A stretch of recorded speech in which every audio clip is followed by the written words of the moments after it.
بشرى لنا نلنا المنى زال العنا وفرحنا والدهر أنجز وعده.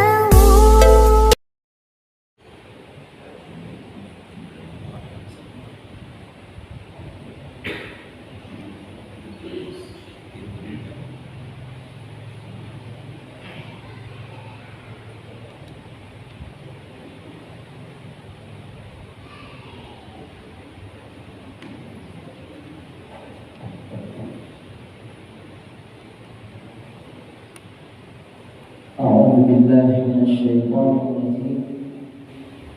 بسم الله الرحمن الرحيم. السلام عليكم ورحمة الله وبركاته.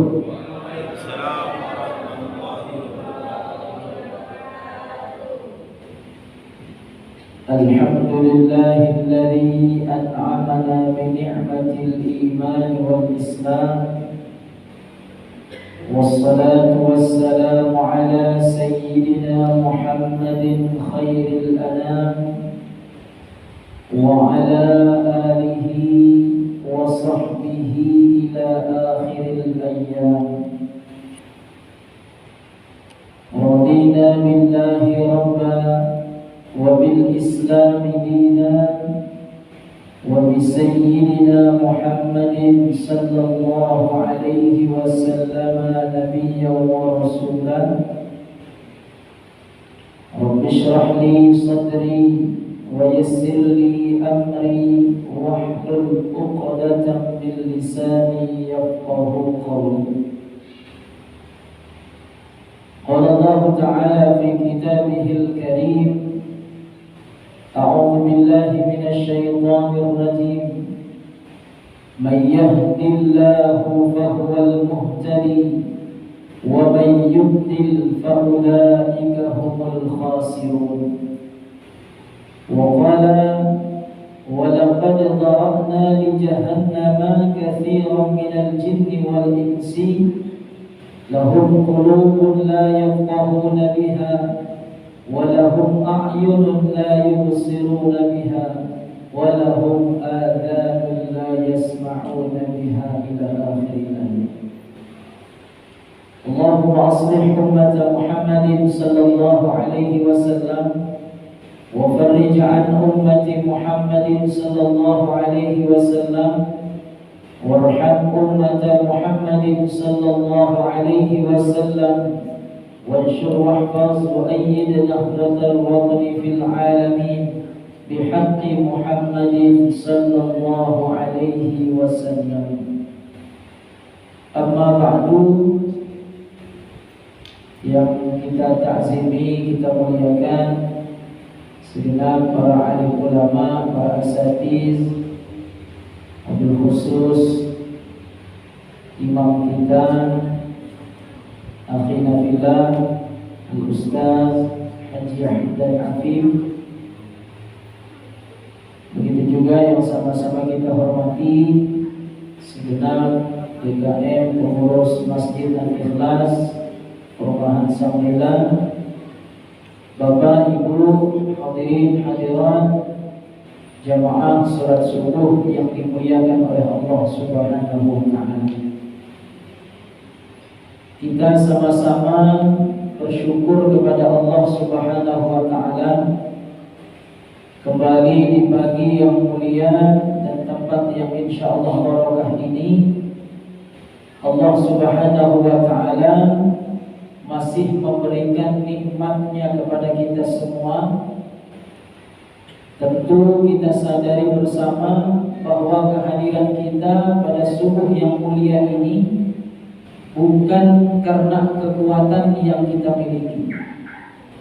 Karena kalau kita hadir karena kekuatan, masih banyak orang-orang yang lebih kuat daripada kita, tapi sayang belum tergerak hatinya untuk hadir bersama-sama melaksanakan ibadah salat subuh secara berjamaah. Kita hadir di tempat ini bukan semata-mata karena keluangan waktu yang Allah berikan kepada kita. Karena sebenarnya masih banyak orang-orang yang luang waktunya, tapi sampai saat sekarang ini keluangan waktunya masih belum digunakan, belum dimanfaatkan untuk menghambakan diri kepada Allah Subhanahu wa ta'ala. Maka ini yang perlu kita syukuri jamaah. Allah masih memberikan kita hidayahnya, Allah masih memberikan kita nikmat iman kepada hati kita masing-masing, sehingga tidak bosan-bosan dan tidak berat langkah kaki kita melangkah, ayunan tangan kita untuk kita sama-sama hadir melaksanakan kewajiban kita selaku hamba, yakni melaksanakan ibadah sholat 5 waktu secara berjamaah. Mudah-mudahan Allah istiqomahkan kita, dan tentu apa yang menjadi amal ibadah kita mudah-mudahan senantiasa mendapatkan ridha dan mendapatkan maghfirah dari Allah Subhanahu wa ta'ala. Amin ya Allah ya Rabbal alamin. Kemudian salawat dan salam mudah-mudahan senantiasa terlimpah curahkan kepada baginda Nabi besar Muhammad sallallahu alaihi wasallam. Biqaulina Allahumma salli ala sayyidina Muhammad wa ala ali sayyidina Muhammad. Kita mengucapkan salam kepada beliau. Assalamu alayka ya Rasulullah, assalamu alayka ya Habibullah. Mudah-mudahan apa yang menjadi doa Rasulullah dulu ketika beliau masih sehat, di hadapan para sahabat Rasulullah mengangkat kedua tangan beliau, kemudian menghadap ke langit Allah Subhanahu wa ta'ala. Rasulullah sallallahu alaihi wasallam berdoa, Allahumma barik li ummati fi bukuriha. Ya Allah, ya Tuhan kami, berkahilah umat-umatku yang senantiasa bangun pagi-pagi untuk menjalankan ibadah demi ibadah di hadapan-Mu. Mudah-mudahan kita semua mendapatkan keberkahan oleh Allah Subhanahu wa ta'ala, baik berkah umur, berkah rizki, dan mudah-mudahan seluruh yang Allah berikan diberikan keberkahan oleh Allah Subhanahu wa ta'ala. Amin ya Rabbal alamin. Bapak Ibu hadirin jamaah yang dimuliakan oleh Allah Subhanahu wa ta'ala, pada kajian kita pagi yang mulia ini kami akan coba mengetengahkan sebuah firman Allah Subhanahu wa ta'ala terdapat dalam surah Al-A'raf ayat 178 ayat 179.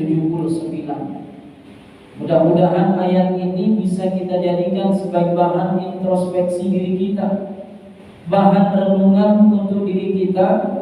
Kira-kira sampai umur kita saat ini, maksimalkah kita mengamalkan atau melaksanakan atau memfungsikan apa yang telah Allah Subhanahu wa ta'ala titipkan kepada kita semua.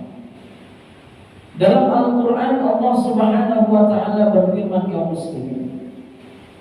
Firman Allah Subhanahu wa ta'ala, "May yahdihillah", barang siapa yang diberikan petunjuk oleh Allah Subhanahu wa ta'ala, barang siapa yang diberikan hidayah oleh Allah Subhanahu wa ta'ala, barang siapa yang dibimbing oleh Allah Subhanahu wa ta'ala, kata Allah, fahuwal muhtadi, maka sesungguhnya dialah yang Allah Subhanahu wa ta'ala akan beri hidayah.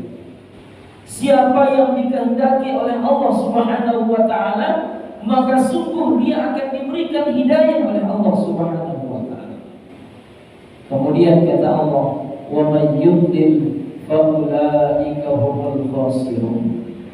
Akan tetapi barang siapa yang dikehendaki disesatkan oleh Allah Subhanahu wa ta'ala, yang tidak mau diberikan hidayah oleh Allah Subhanahu wa ta'ala, kata Allah, fa ulaika humul khasirun, maka itulah orang-orang yang akan rugi dalam kehidupan di dunia, lebih-lebih rugi dalam kehidupan di akhirat Allah Subhanahu wa ta'ala. Kemudian Allah Subhanahu wa ta'ala berfirman, Walaqad dhara'na li jahannama katsiran minal jinni wal ins lahum qulubun la yafqahuna biha wa lahum a'yunun la yubsiruna biha wa lahum adhanun la yasma'una biha. Sungguh kata Allah, aku telah menciptakan salah satu makhluk yang Allah Subhanahu wa taala berikan nama Jahannam, neraka Jahannam, di mana neraka Jahannam tersebut kebanyakan isinya dari bangsa jin dan manusia. Lahum qulubun la yafqahuna biha wa lahum a'yunun la yubsiruna biha wa lahum adhanun la yasma'una biha.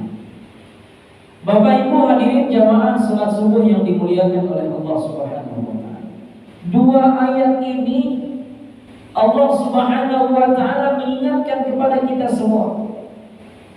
Yang pertama, bahwasanya hidayah ini Bapak Ibu itu adalah hak Allah Subhanahu wa taala. Hidayah yang Allah Subhanahu wa taala ingin berikan tentu bagi yang Allah kehendaki. Tidak bisa kita paksakan hidayah itu diberikan kepada orang-orang yang kita inginkan. Makanya Bapak Ibu hadirin jamaah yang dimuliakan Allah, tugas kita selaku hamba ini hanya diperintahkan untuk mengajar. Dalam surat Al-Asr Allah Subhanahu wa taala mengingatkan kepada kita, wa tawassaw bil haqqi wa tawassaw bis sabr. Kita sama-sama mengajak, menasihati dalam kebenaran, sama-sama kita saling mengajak, menasihati dalam ketakwaan atau kesabaran kepada Allah Subhanahu wa taala. Karena bagaimanapun kita ingin seseorang mendapatkan petunjuk, kalau Allah belum memberikan petunjuk tidak akan bisa. Bahkan Allah Subhanahu wa taala secara jelas berfirman, "Innallaha sesungguhnya la yahdi ya man ahbabta." Sesungguhnya wahai Muhammad, engkau tidak akan bisa memberikan hidayah, memberikan petunjuk bagi siapa yang engkau kehendaki. Walakinnallaha yahdi man yasha. Sesungguhnya Allah Subhanahu wa taala akan memberikan hidayah bagi hamba-hamba Allah yang dikehendaki oleh Allah Subhanahu wa taala. Ini yang pertama kaum muslimin. Harus kita sama-sama merenungkan bahwa yang namanya hidayah itu haknya Allah Subhanahu wa taala. Kita hanya berkewajiban untuk menasihati antara satu dengan yang lain. Kalau ada tetangga kita yang sampai sekarang ini masih enggan melaksanakan ibadah sholat, kasih tahu. Hidup kita sementara, apa iya kehidupan ini diisi dengan hal-hal seperti itu? Kalau ada tetangga kita, masyarakat kita masih berlumuran dengan maksiat, masih berlumuran dengan dosa, kasih tahu.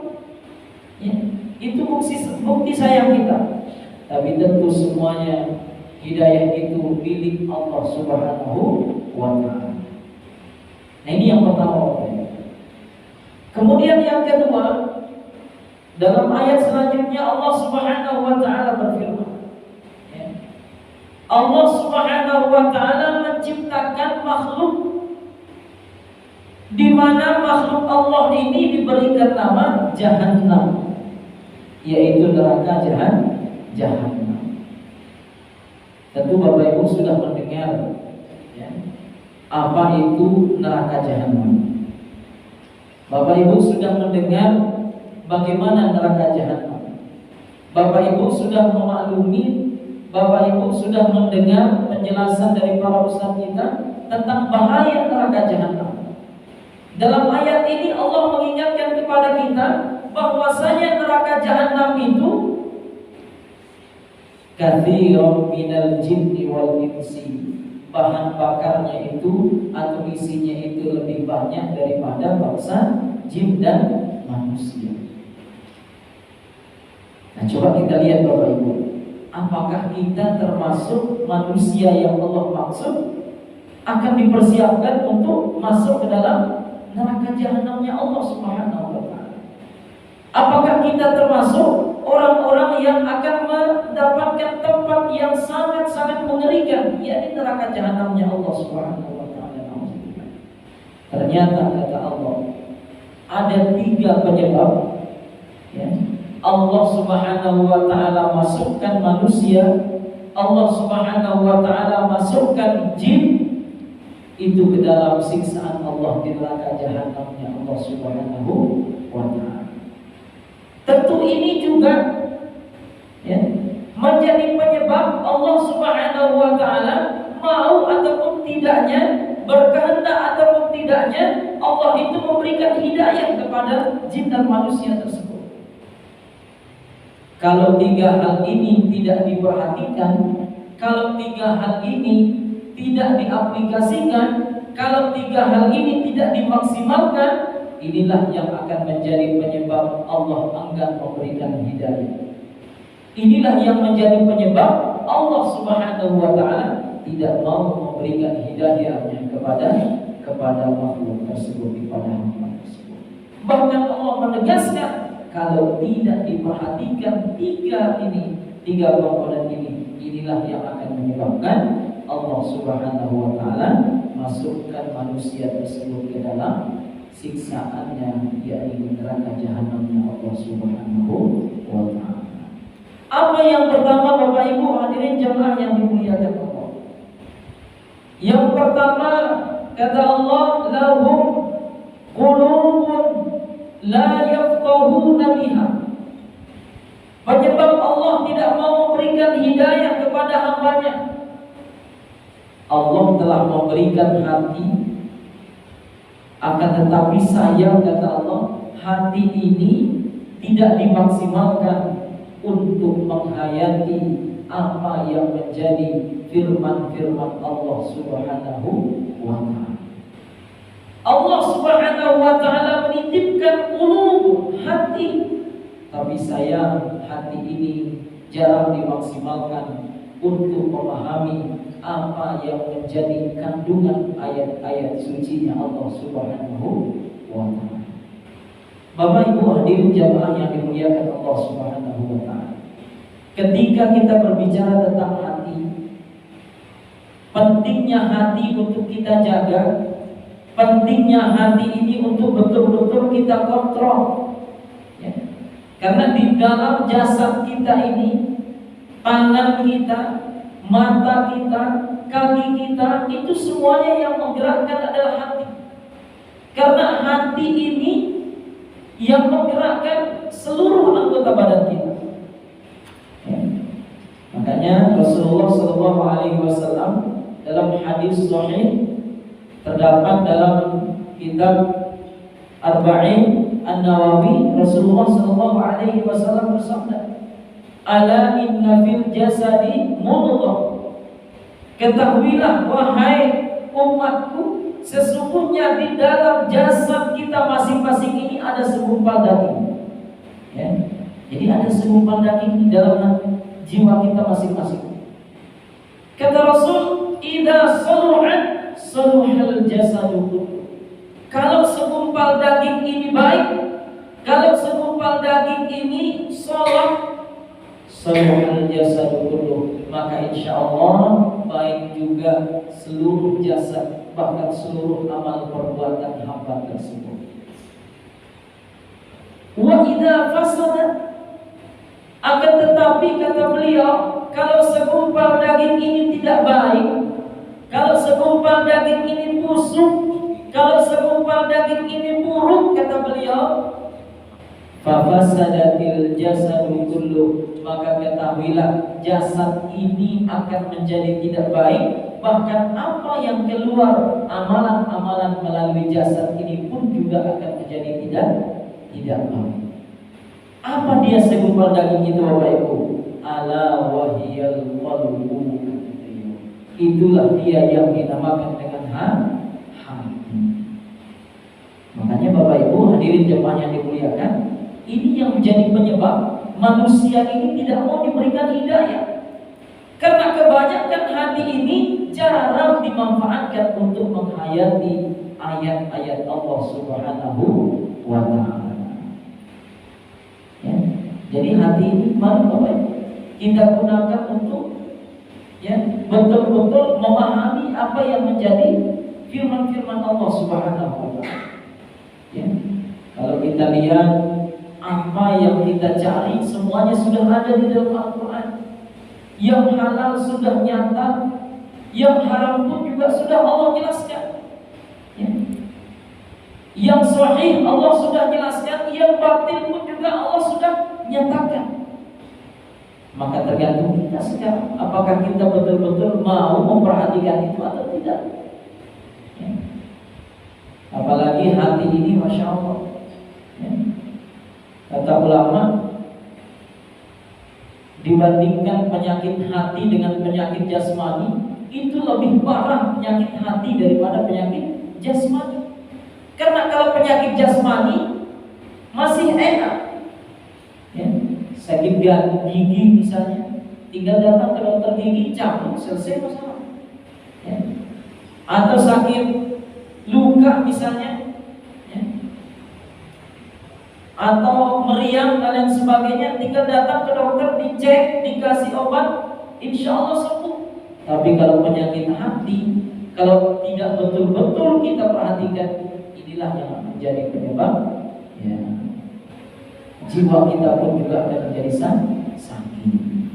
Makanya jangan heran Bapak Ibu, kalau ada orang-orang yang kaya, yang kata kekayaannya itu bukan mendekatkan diri dia kepada Allah, tapi karena kekayaannya itu menyebabkan dia semakin jauh daripada Allah. Bukannya dia tidak tahu apa yang akan dia dapatkan, bukannya dia tidak paham tentang balasan dari apa yang dia kerjakan, tapi karena hatinya masih rusak, hatinya masih tidak dijaga, ya, makanya belum tergerak hati.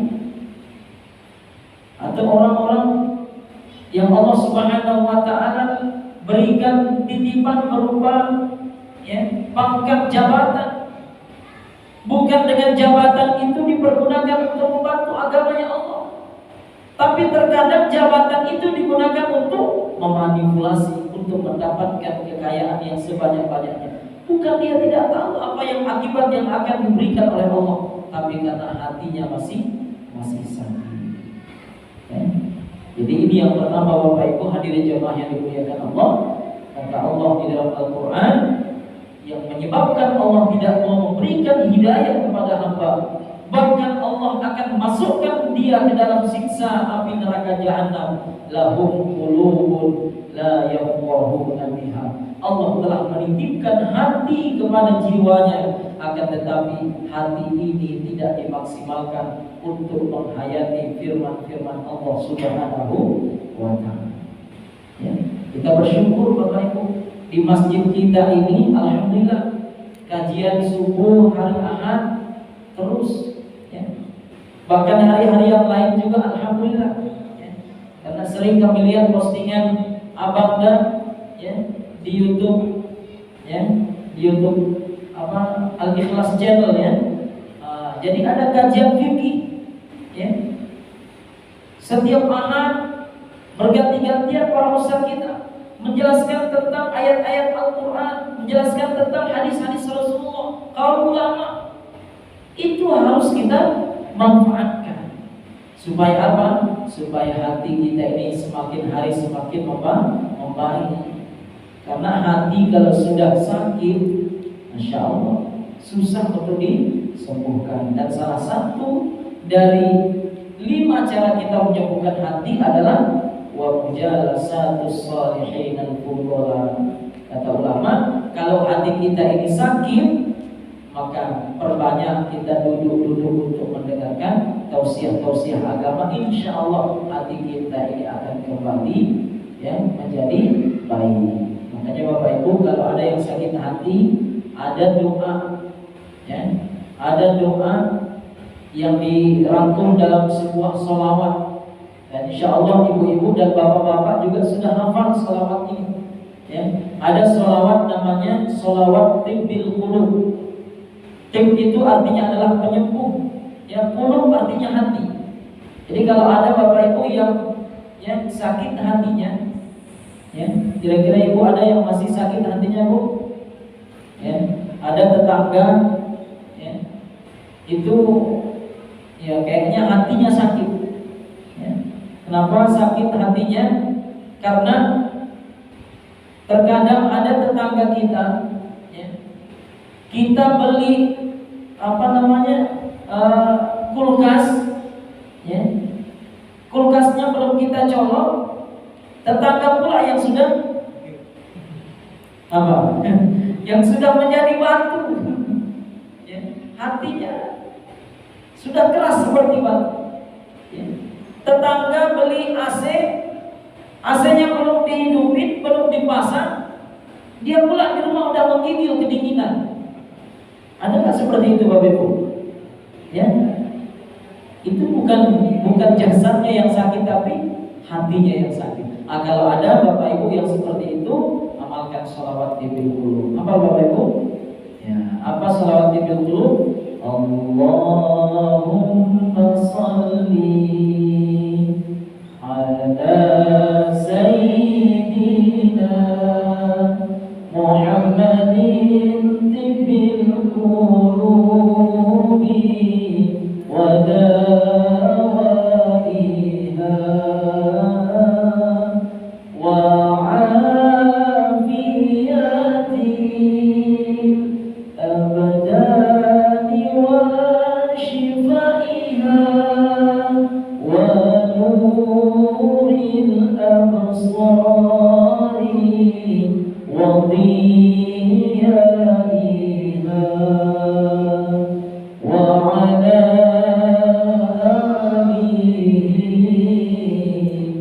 sahbihi wasallim.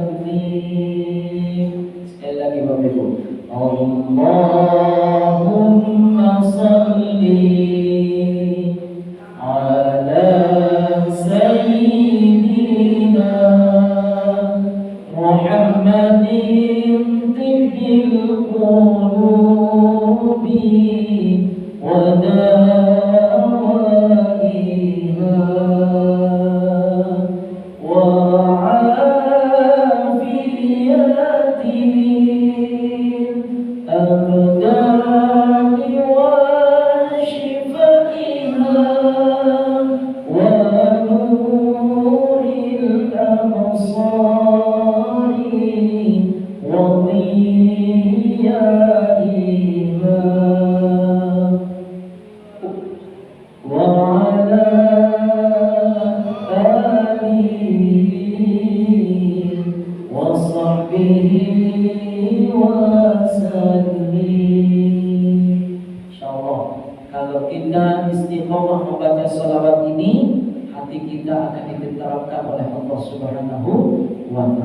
Insyaallah, kalau hati kita sudah baik, maka perjalanan hidup kita pun juga akan menjadi baik. Ini yang pertama Bapak Ibu, yang harus kita maksimalkan, yang harus kita perbaiki adalah hati kita.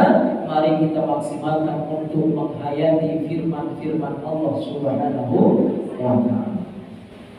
Kemudian Bapak Ibu hadirin jamaah yang dimuliakan oleh Allah Subhanahu wa ta'ala, yang kedua yang menjadi penyebab hamba ini tidak mau diberikan hidayah oleh Allah, bahkan Allah akan masukkan ke dalam siksanya yang sangat pedih di neraka jahanam. Kata Allah, walahum a'yunun la yubsiruna biha. Aku telah memberikan dua mata. A'yunun, dua mata Allah sudah berikan. La yubsiruna biha, tapi sayang sekali kedua mata ini jarang digunakan untuk melihat tanda-tanda kekuasaan Allah Subhanahu wa ta'ala. Kedua mata jarang digunakan untuk melihat kebesaran Allah Subhanahu wa ta'ala yang ada di sekelilingnya. Kalau saja kita betul-betul maksimalkan kedua mata ini untuk melihat kebesaran Allah, Masya Allah, setiap hari akan semakin bertambah keimanan kita kepada Allah. Ya. Bapak Ibu kalau keluar, ya, apalagi yang ada Bapak Ibu yang punya pohon mangga di rumah, ada Bapak Ibu yang punya tanaman kelapa di rumah, ya. Itu saja kalau kita lihat, kalau kita betul-betul perhatikan, Masya Allah, banyak pelajaran yang kita ambil Bapak Ibu. Ya. Mangga, kadang ada mangga rasanya manis, ada mangga rasanya agak asam, ada mangga rasanya bermacam-macam. Ya. Tidak ada ceritanya ketika mangga itu manis, Bapak Ibu sanggup tiap siram tiap hari dengan air bulan. Ya. Tidak ada ceritanya mangga yang rasanya asam karena Bapak Ibu tidak mau siram dengan air manis. Itu kalau tidak karena kekuasaan Allah Subhanahu wa Ta'ala, tidak akan mungkin itu terjadi. Bahwa keluar, buka pintu, nengok ke atas, begitu kokohnya langit, sampai hari kiamat tidak bisa kita melihat, ya, ada tiang penyangga langit ini sehingga kokoh berdiri seperti ini. Kalau tidak karena kekuasaan Allah, itu tidak akan mungkin terjadi. Jadi tujuan Allah memberikan kita dua mata ini Bapak Ibu, kita lihat itu, ya. Kita lihat apa yang ada di sekitar kita. Apalagi apa yang sudah terjadi pada zaman-zaman sebelumnya, itu juga harus kita jadikan sebagai bahan renungan. Bagaimana ketika Allah Subhanahu wa Ta'ala menghancurkan Fir'aun, ya, mengaku karena kesombongannya, karena kerajaan yang dia miliki, karena kekayaan yang dia miliki, dia semena-mena, dia semaunya, bahkan dia mengaku dirinya Tuhan. Allah Subhanahu wa Ta'ala hancurkannya. Belum lagi dengan orang-orang yang berbuat keburukan yang lain. Itu juga harus sebagai bahan renungan untuk kita semua. Jadi mari sama-sama kita manfaatkan kedua mata ini untuk kita sama-sama melihat kebesaran Allah Subhanahu wa Ta'ala. Ya. Kemudian yang terakhir, kita singkat saja, yang penyebab Allah tidak mau memberikan hidayah kepada hambanya, bahkan Allah akan masukkan ke dalam siksanya. Lahum adanul la yasma'una biha. Allah Subhanahu wa Ta'ala menitipkan dua telinga kanan, telinga kiri, ya. Kenapa dengan telinga ini Allah tidak mau memberikan hidayah? Karena kedua telinga ini jarang digunakan untuk mendengarkan kalimat-kalimat yang baik, jarang digunakan untuk mendengarkan nasihat-nasihat agama. Kedua telinga ini jarang digunakan untuk mendengarkan ayat-ayat suci Al-Quran kalamullah. Ya. Lebih banyak kedua pendengaran ini digunakan untuk mendengarkan yang dilarang oleh Allah Subhanahu wa Ta'ala. Ini yang menjadi penyebab manusia tidak mau diberikan hidayah oleh Allah Subhanahu wa Ta'ala. Maka mari sama-sama kita merenung, sama-sama kita tanya pada diri kita masing-masing. Allah Subhanahu wa Ta'ala sudah sempurnakan 3 titipan kepada kita semua. Allah memberikan hati kepada kita masing-masing. Tanya pada diri kita, hati ini apakah sudah kita manfaatkan? Hati ini apakah sudah kita maksimalkan untuk menghayati ayat-ayat Allah Subhanahu wa Ta'ala, untuk menghayati firman-firman Allah Subhanahu wa Ta'ala, untuk memahami firman-firman Allah Subhanahu wa Ta'ala. Yang kedua, tanya pada diri kita masing-masing. Allah telah memberikan kita dua mata yang sempurna, ya. Allah telah memberikan kita dua penglihatan yang sangat luar biasa. Kira-kira sampai umur kita saat sekarang ini, apakah lebih banyak kita gunakan untuk mendekatkan diri kita kepada Allah Subhanahu wa Ta'ala? Apakah kedua mata ini sudah memang betul-betul kita maksimalkan untuk melihat apa yang diperintahkan oleh Allah Subhanahu wa Ta'ala? Ataukah mungkin kedua mata ini justru kita gunakan untuk bermaksiat kepada Allah Subhanahu wa Ta'ala? Kedua mata ini justru kita gunakan untuk melihat yang dilarang oleh Allah Subhanahu wa taala? Ataukah mungkin kedua mata ini masih kita gunakan untuk berbuat dosa dan noda dari kepada Allah Subhanahu wa taala? Mumpung masih ada umur, mumpung catatan amal masih Allah berikan kepada kita semua, mari sama-sama kita gunakan kedua penglihatan kita untuk melihat yang baik-baik di hadapan Allah Subhanahu wa taala. Kemudian yang terakhir, tanya pada diri kita masing-masing. Allah telah menitipkan dua telinga. Apakah dua telinga ini sudah kita maksimalkan mendengarkan kalimat-kalimat thayyibah? Kedua telinga ini apakah kita betul-betul maksimalkan mendengarkan tausiah-tausiah agama? Kedua telinga ini ataukah sudah kita gunakan untuk mendengarkan irsyadat wa taujihan dari para ustaz, para kiai, para tuan guru kita? Atau mungkin kita masih menggunakan pendengaran kita ini untuk mendengarkan yang dilarang oleh Allah Subhanahu wa taala? Maka mari sama-sama kita kembali kepada Allah. Kita sama-sama bertobat kepada Allah Subhanahu wa taala. Karena apa? Kata Allah Subhanahu wa taala melanjutkan ayat ini, ulaika kal an'ami bal hum adall. Ketika manusia sudah diberikan hati tapi hati tidak dimaksimalkan. Ketika Allah sudah menitipkan kedua mata tapi kedua mata tidak dimaksimalkan. Ketika Allah sudah menitipkan dua pendengaran tapi kedua pendengaran ini tidak dimaksimalkan juga, maka manusia itulah kal an'am, diumpamakan seperti binatang oleh Allah Subhanahu wa taala. Manusia itu diumpamakan seperti hewan oleh Allah Subhanahu wa taala. Bahkan Allah mengatakan balhum adall, bahkan lebih rendah lagi daripada hewan. Kalau hewan saja tidak pantas kita, maka kita mau jadi apa lagi Bapak Ibu? Maka tidak ada alasan untuk kita maksimalkan apa yang telah Allah Subhanahu wa taala berikan kepada kita semua. Ulaika humul khasirun. Mereka itulah orang-orang yang merugi di hadapan Allah Subhanahu wa taala. Inilah mungkin yang bisa kami sampaikan pada kajian kita di subuh yang barokah dan mulia ini. Sekali lagi, tentu kami mengharapkan kepada diri pribadi dan tentu kepada kita semua. Mari sama-sama kita menggapai hidayahnya Allah Subhanahu wa taala. Mari sama-sama kita mengharapkan hidayah dari Allah Subhanahu wa taala. Karena hidayah ini kalau kita tidak pupuk, hidayah ini kalau kita tidak jaga, hidayah ini kalau kita tidak betul-betul pegang, bisa jadi hidayah ini nanti akan hilang dari kita. Bisa jadi hidayah ini akan tanggal dari hati kita. Karena di dalam Al-Quran Allah Subhanahu wa taala berfirman, ya ayyuhalladzina amanu taqullaha haqqa tuqatih.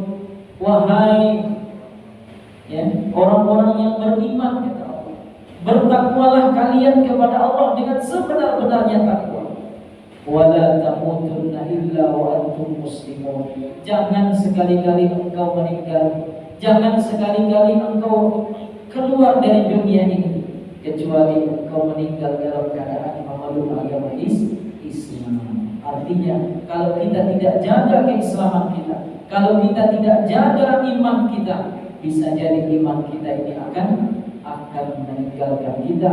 Bahkan mungkin na'udzubillah kita dipanggil menghadap kepada Allah keluar dari agama Islam. Na'udzubillah, summa na'udzubillah min.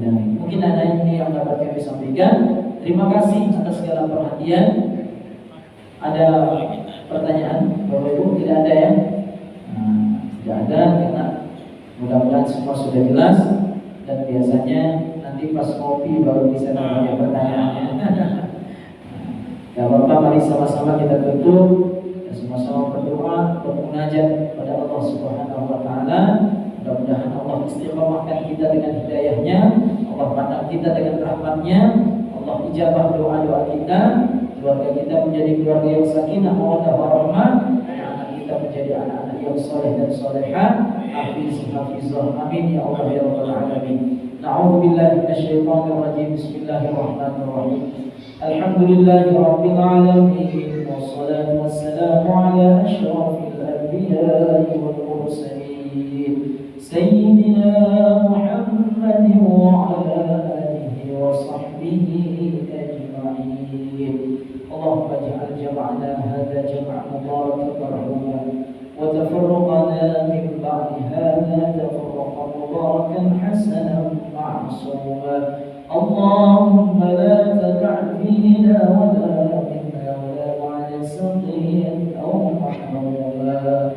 اللهم اجعلنا من عبادك الصالحين واجعلنا من عبادك الشاكرين واجعلنا من عبادك المخلصين واجعلنا من عبادك التوابين واجعلنا من عبادك المتطهرين واجعلنا من عبادك المصلين جماعة في المساجد. اللهم أرنا الحق حقا وارزقنا اتباعه وأرنا الباطل باطلا وارزقنا اجتنابه.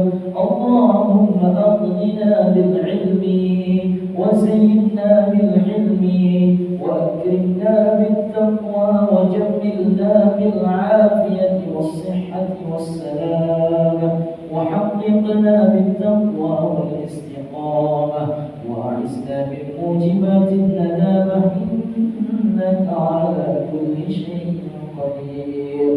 اللهم اجعلنا من أهل القرآن واجعلنا وأولادنا من حفاظ القرآن. اللهم اشف مرضانا بشفاعة القرآن. اللهم اهدنا بهداية القرآن. اللهم نجنا ببركة القرآن. اللهم أدخلنا الجنة بشفاعة القرآن. اللهم بارك لنا في أسماعنا وأبصارنا وقواتنا وقلوبنا وأزواجنا وذرياتنا وتب علينا إنك أنت التواب الرحيم.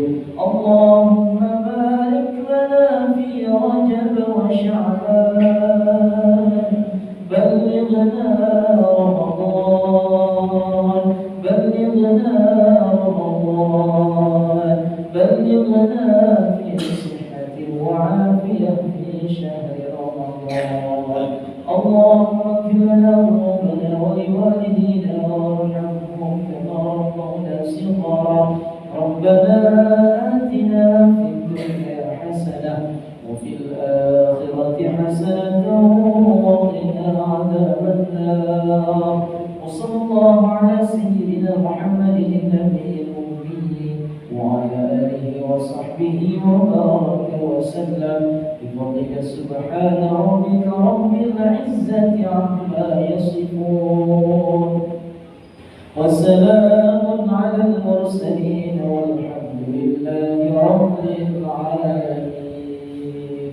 تقبل الله منكم منا ومنكم تقبل يا كريم. الحمد لله رب العالمين. Bapak Ibu jemaah yang dimuliakan Allah, yang benar datangnya dari Allah Subhanahu wa taala, yang salah datangnya dari khilaf kami selaku hamba Allah.